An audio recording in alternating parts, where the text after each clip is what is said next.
at the current time, the way I look at it is that the industry itself is not very mature.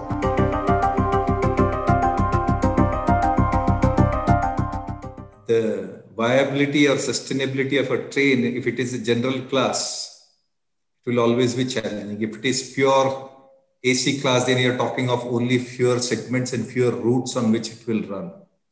So if you really want to have, especially at this time, once you understand that on this route there are high paying people, etc., then you may convert that entire train into a first class train. But at the current time, the way I look at it is that the industry itself is not very mature.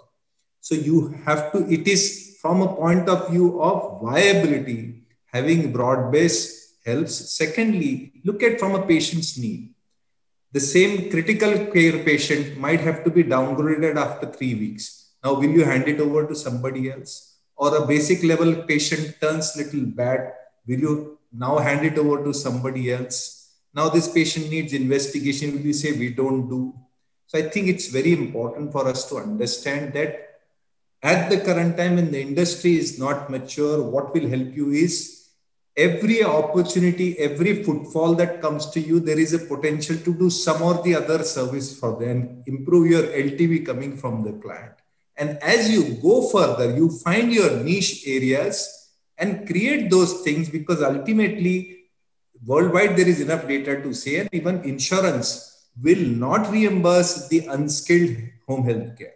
Most of the reimbursement model for home health care are coming from skilled home health care. So my point of view is that you be broad-based, create your focus 2 or 3 service lines, which you can be differentiator in terms of how you customize the product, or how your delivery is, or how your customer experience is, and then create margins out of it. And that margin will only come if you make it less resource dependent.